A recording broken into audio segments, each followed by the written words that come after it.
정신을 차리고, 그럼 저희가 하나님 앞에 좀 무엇을 해야 될 것을 좀 정말 깨닫게 도와주시고, 하나님 앞에 올바로 나아갈 수 있도록 주님 저희를 일으켜 세워 주시옵소서.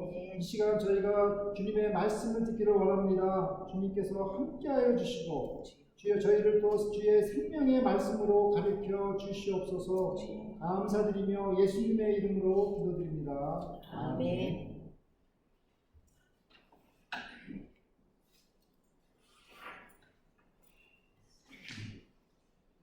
교통 신호등이 이제 그 파란색, 빨간색에서 이제 파란색으로 이렇게 바뀔 때 그 시간이 좀 궁금해가지고 제가 한번 인터넷에 찾아봤더니 그 횡단거리가 1m당 1초를 이렇게 계산한다고 합니다. 그 다음에 맨 마지막에 7초를 더한대요. 그러니까는 이제 예를 들어 그 횡단, 그 보행자 거리가 만약에 10m라고 하면 10초가 주어지는 거고, 10초 플러스 7초를 더하면 17초 후에 그 신호등이 이제 바뀝니다. 그러니까 이 17초라는 그런 그 물리적인 시간을 우리는 이제 운전하면서 무조건 이제 기다려야 되는 거죠. 그죠? 움직일 수가 없는 거죠. 우리가 이제 그 주님께 이제 기도할 때도 기도 응답 받기 위한 이런 그 물리적인 이런 시간이 이제 존재하는 것입니다. 이것이 뭐 1초가 될 수도 있고, 뭐 10년이 될 수도 있고, 25년이 될 수도 있고, 우리는 이제 모르죠. 근데 이제 오늘 이렇게 본문 말씀을 보니까 요셉은 감옥에서 2년을 이렇게 기다린 것을 알 수가 있습니다. 자, 그럼 여기서 왜 뭐 요셉이 감옥에서 뭐 6개월이든 1개월이든 아니면 1년이든 이 아니고 왜 2년을 기다렸을까? 궁금할 수가 있어요.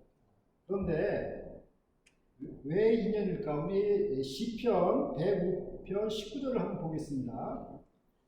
곧 여호와의 말씀이 응할 때까지라 그 말씀이 저를 단련하였도다. 그러니까 그 2년 동안 그 요셉의 그 믿음이 정말 참 믿음이 되도록 하나님께서 테스트를 계속 하신 것입니다. 감옥에서. 거기서 그 어프로브를 받지 못하면은 안 되는 거죠.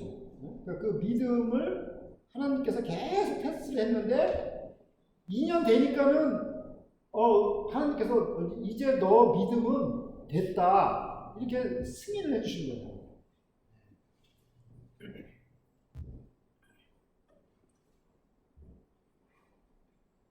자, 그래서 요셉의 그 믿음이 인정된 시간이 바로 하나님의 때인 것입니다.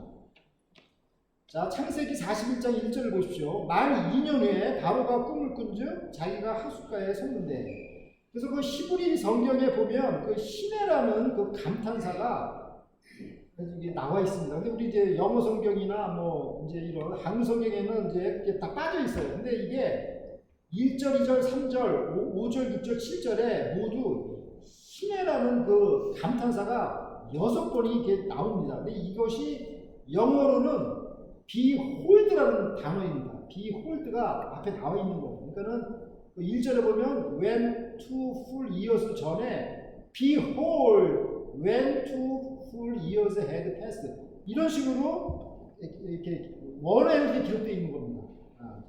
그러니까 이 behold라는 말이 무슨 뜻이에요? 여기를 주목해 하세요라는 그런 단어죠.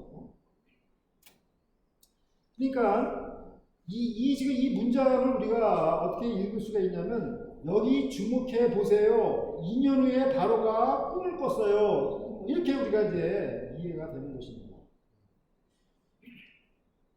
우리가 이제 꿈을 이제 많이 꾸잖아요, 그죠?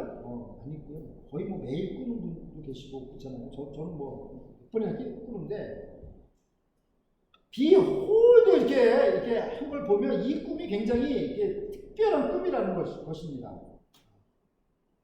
그리고 여기서 이제 그 만 2년 후라고 되어 있잖아요. When two full years had passed. 요 만 2년 후라는 것을 보면 우리가 어떤 것을 생각할 수가 있냐면,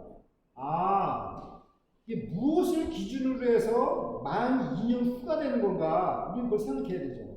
근데 이게 무엇을 기준으로 하는 거죠? 바로 요셉이 꿈을 술 관원장과 그 떡국물 관원장한테 그 해석해준 그 때로부터 만 2년이라는 거죠. 그러니까는 뭘 할 수 있을까요? 이것을 볼 때, 역사의 주인공은 그 바로 왕이 아니라 바로 그 요셉이라는 것을 이렇게 암시하고 있는 것입니다. 이 세상은 믿지 않는 사람들의 세상처럼 보입니다. 믿는 사람이 드물잖아요. 그죠? 그러나 하나님께서는 이 세상을 보실 때 믿는 사람들 중심으로 이 세상을 보신다는 것입니다. 그러므로 우리 성도님들의 그 거룩한 삶, 그거에 따라서 이 세상이 멸망받냐 구원받냐 이거에 달려있는 것입니다. 한 예를 들까요? 그 소돔과 고모라에 의인 10명이 있었다면 그 소돔과 고모라가 멸망을 당하지 않았을 것입니다.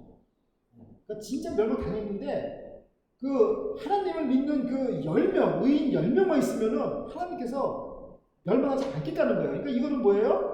하나님께서는 그 믿는 사람을 중심으로 이것을 판단하시는 거예요. 그리고 예수님께서는 또 뭐라고 말씀하셨습니까? 너희는 세상의 빛이다. 너희는 세상의 소금이다. 이렇게 말씀하셨습니다. 그러니까 예수님의 제자들이 이러한 그 빛과 이 소금의 삶을 살지 못한다면 어떤 일이 벌어지겠습니까? 세상은 어둡고 부패하게 되겠죠. 그죠? 빛과 소금이 없으니까. 그러므로 우리 성도님들의 삶이 그만큼 중요하다는 것입니다. 창세기 41장 2절을 보십시오. 보니 아름답고 살찐 7 암소가 하수에서 올라와 갈밭에서 뜯어먹고. 그러니까 그 애굽의 그 신들이 지금 49개의 그 신들로 이렇게 구성되어 있다고 이제 우리가 알고 있는데, 그 바로 왕 자신도 신에 속합니다. 49개의 신 중에. 그리고 가장 주된 신은 태양신. 이름이 라입니다. 라라고 하는 그 태양신이 가장 주된 신이고, 또 숫소로 상징되는 오시리스라는 신도 있습니다. 오시리스. 그 다음에 암소로 상징되는 달신, 이시스도 있습니다. 그러니까 이 암소신인 그 이시스가 있는데, 이 이시스는 무슨 신이냐면 땅과 농사의 신으로 알려져 있습니다.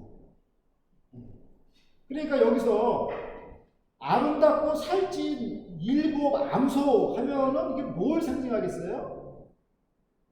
바로 이 이시스라는 암소 이 신은 농사를 관련하는 신이기 때문에 풍년을 의미한다고 우리가 해석할 수가 있겠죠. 그죠? 바로왕이 이것을 보고 이제 감탄사를 연발한 것입니다. Behold, when out of the river there came 7 cows. 그래서 이렇게 이걸 이제 보라고 이렇게 한 거죠. 자, 그 다음에 창세기 41장 3절을 보십시오. 그 뒤에 또 흉악하고 화려한 다른 7 암소가 하수에서 올라와 그 소와 함께 하숫가에 섰더니, 여기 나중에 그 올라온 그 7 암소의 모습은 아주 진짜 어글리하고 흉측한 그런 삐쩍 마른 모습의 암소였습니다. 이 모습을 보고 이제 바로왕 또 한번 놀랬죠. 그런데 어떤 이제 끔찍한 일이 이제 벌어졌습니까? 41장 4절을 보겠습니다. 그 흉악하고 파리한 소가 아름답고 살찐 7소를 먹은지라 바로가 곧 깨었다가. 그러니까 초식동물이 그 풀밖에는 못 먹잖아요. 그죠? 근데 여기서 이 꿈에서는 초식동물이 자기 그 살찐 암소를 막 이렇게 잡아먹는 거예요. 그냥 뼈를 그냥 아득아득하면서 피를 튀기면서 그냥 살점 뜯어먹는 이런 아주 괴상한 꿈을 꾼 거예요. 소가 풀을 먹고 사는데 그냥 자기 같은 그 짐승, 암소의 그냥 살코기를 막 뜯어먹는 이런 끔찍한 꿈을 꾼 것입니다. 마치 좀 너무 괴상한 꿈이죠. 마치 식인종들이 인간의 고기를 먹는 거랑 똑같은 그런 거랑 뭐 다를 게 없는 거죠. 너무나도 끔찍한 악몽입니다. 자, 창세기 41장 5절과 6절을 보겠습니다. 다시 잠이 들어 꿈을 꾸니 한 줄기에 무성하고 충실한 7 이삭이 나오고 그 다음에 6절 그 후에 또 세약하고 동풍에 마른 7 이삭이 나오더니. 그러니까 이제 풍요롭고 충실한 7 이삭이 나오는 꿈도 모두 이제 이게 다 농사와 관련된 꿈이죠. 그런데 이번에는 정말 불길한 징조가 나타났습니다. 그것은 그 이스트 윈드, 동풍이 분 것입니다. 그 애굽에서의 그 동풍은 무서운 가뭄이 있을 때에만 예외적으로 부는 바람입니다. 그러므로 이 동풍이 불었다는 것은 앞으로 대기근이 일어날 그 전조 현상이라고 볼 수 있습니다. 창세기 41장 7절을 보십시오. 그 세약한 7 이삭이 무성하고 충실한 7 이삭을 삼킨지라 바로가 깬즉 꿈이라.